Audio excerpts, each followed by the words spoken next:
It is really my proud privilege to share this session with Dr. Chaube and Dr. B.S. Negi. Both have been my guru in gas industry, and really, what I am today, it is due to them. So, first of all, I salute them. Then I start my presentation. This morning presentation, it is basically on the gas industry, and gas industry is going really in India. It is the era of gas. What we say that in up to maybe next 10, 20 years, we have to play with gas. Now, how to do, that's a major issue. A lot of issues are there, sourcing is there, transportation is there, as well as pricing part is to the consumer is there. The India, I'll just touch some statistics about the natural gas consumption. India's growing rate is around 9% against the world average of 2.6%. India is fourth largest consumer of oil and gas in the world. And we are competing with China. I think in all the discussion, if we have to be one of the superpower, in one of the newspaper it has come, that we will be third in economy in coming years. But really our processes, our many things are to be like China, which are not as on date. So we have to compete with China. We have to see that is an external competition. Internally, we are competing with many political parties, many procedures, many things. But externally, everybody has to think how to beat China. That is a basic issue. And today, the other issue is how to get gas from outside. See, my thesis is on cross-border pipeline, that we have got sources outside.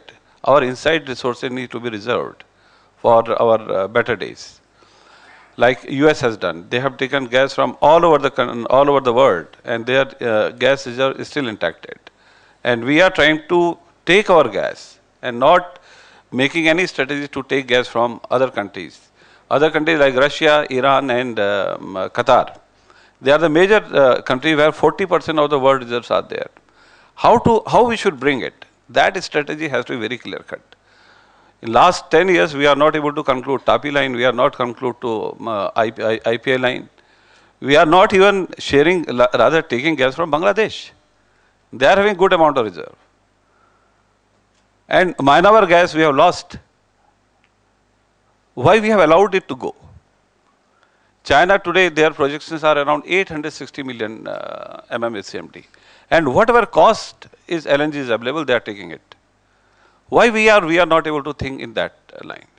That's a major issue. I think I am not in the policy maker as on date. But these are the emerging issue which comes to my mind. Why we are not trying to take all the gas from outside? Qatar gas. Qatar is selling to recently one seminar I am doing, that Bangladesh, they are installing one plant, LNG plant. And they are taking gas from RasGas on long-term basis. And India only the PLL is taking, but not much headway has been done by others. I think there is something wrong in our strategy. I think it is in the thinking, maybe the miserness, maybe anything. But there is something wrong. Or a dearth of vision. Or maybe we get fear in decision making. That that they will say that you have purchased gas in $12 or $13. And it's a reality. I was discussing one of the energy expert of the world. He said, sir, the energy price, the LNG price will be around $11. That will stabilize. So when $11 price is there, why not to take a tie-up? That scenario we have to establish in our mind, that we are not going to get $6 or $7. That's a major issue about the sourcing is concerned, that we have to do. And I'll now come straight to our see, we are laying a lot of pipelines, and at this moment around 12,000 kilometers is the total network in India. And out of that 8,000 kilometers GAIL has laid. And average flow is around 170 MMCMD. And 12,000 only pipelines, they are under construction. It will be laid by GAIL, RGTL and other companies. And other 2,000 kilometers it is coming. So net around 25,000 capacity we are seeing around up to 2015-16. And the flow capacity, the capacity of trunk lines will be around 300 million. But the projected demand, what I am saying, it is around 600 millions. How the consumer, because Mr. Negi has rightly said, that definitely gas is going to be cheaper than oil, and oil reserve is only for 30-40 years. So we have to reserve the oil for this, and not only the power sector, in fact the transport sector. Today morning we are doing some analysis. Around 30% or 40% of the fuel, it is going in the transport sector. If we can substitute that oil or diesel by gas, then definitely our balance of payment position, it is very bad. Around 5,000 crore is our balance of payment. Last time we have imported. If we save around maybe around 1 lakh of crores, so our economy will improve. So gas is such a viable and alternate solution for this country. But for this, definitely a very good planning, what Mr. Dr. Chaubey has said, a thinker mode, a thinker group is required to be formed, that how we can take advantage of the attributes of gas to develop our economy. Sectorial, what I can say, that northern region around 20% of pipeline network and 26% in the other area. Central and south, they are 30% network, congestion they are only 70%. At this moment, southern region, it is dearth of gas pipelines, particularly Tamil Nadu in this area.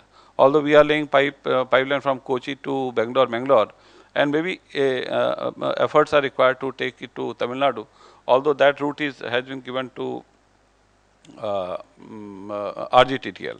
But now again the price part, what Dr. Chaubey has touched, that the Patiala consumer, we are going up to Bhatinda, and our line is ready. It will be commissioned by December. But incidentally, we are not having any consumer there. And if line is late and it is empty for a year, then definitely our financial position will go down. And it is only due to the pricing, because the price there will be around 21 rupees. So it's a major issue. Now, the issues which we are now challenging nowadays, that is the villager problem, that what you are hearing day in day out. Recently, in one of the projects, we have to pay around 400 crores of rupees as compensation. And last year, before Olympiad, CWG, we have completed line to Bhavana power plant. In fact, this power plant fellow, they couldn't generate the power at that time, but we have completed that pipeline before schedule. But definitely what we are facing nowadays, that huge amount of compensation they are asking. And rightly so, because the pipeline is going through that area where their land can be used commercially. So there is no state policy for this. In fact, we are approached to ministry also, but somehow it's a very lukewarm response. But we have taken out our own solution, because we have to do the project in GAIL. Definitely our timelines are very fixed. Our management is very tight about it. And whatever we have to do, we have to complete the project. So we have taken out a route how to do it. We discuss with farmers, we discuss with the district collectors, but sometimes we are finding that our district collectors' response is very slow. Majority of line pass through forest, and nowadays again a criteria. See, one side we are progressing, other side they are the detrimental thing. Now you tell me why we need a permission to lay gas pipeline through forest. It's a green fuel transportation, and a permission required for laying the pipeline through forest. We are laying one line in Rajasthan where 83 km line is passing through forest, and 1 year we have taken out. Now recently one guideline has come that you have to do Gram Sabha with in all the villages. That's a major issue that I think IOC is also facing, all the pipeline industry facing nowadays. Gram Sabha means you have to go to the villagers, you have to seek permission from them. Look, we are laying a pipeline from you, kindly give NOC to us. Who will give NOC to you? So that's a major issue, what challenges we are facing, although we are now taking up with MOEF that this thing is not correct, and I think otherwise projects will not be completed in time. And third, what recently we have faced, that contractors, they are not working properly. They take the job because a lot of competition is there, because they have opened their companies, they have to run it. They take the job, and later on they are not able to perform in a better manner. They are not having money to pay to their sub-vendors. So we are, although we have taken a offloading system is there, you get the job done from other company, but it is not a good thing. And fourth, what I am experiencing, that for any trade, you must have competence. You must have knowledge for this. And project, it is not a, it's a course, it is like a sanskar. It is like a mantra, whatever dharam we follow, it is like a dharam. Everybody should know what is time, what is cost, what is quality. It is not that only the project man. So that competency level, it is required to be done pan-India, not only in one company. All people must understand what the project is. That's why if you go to take permission from somewhere, the district collector should know that what he means, why he has come. For him, time is a cost. If I delay for a day, he will be losing 1 crore rupees per day. So that sense is required to come everywhere, that project component. And of course, the PNGRB part, I think I will not touch a regulatory environment. But one thing broadly I can touch, that the requirement is you have to synchronize gas sources, the network, connecting network, and the customers. That is required. Recently, some of the bidding has been done where gas source is not available. In fact, one of the lines, Jagdishpur Haldia pipeline we are doing, that has been allocated to us. Considering that D6 gas will be available. Now it is not available, what to do? Or a concept has to come like NH, National Highway. You build the NH and then vehicles will come automatically. So that mode, it's a flip-flop mode, which is required to be thought of what is to be done. So to conclude, what I can say that India is heading towards dynamic gas era, where consumers, the issues concern are sourcing, developing network, and pricing of the customer. Support from government is required to simplify the statutory permission processes, extending tax benefit to customers for encouraging convergence to gas-based system. Because gas is a requirement, it has to come. And of course, the competence is to be enhanced in the project management system. With this, I thank you.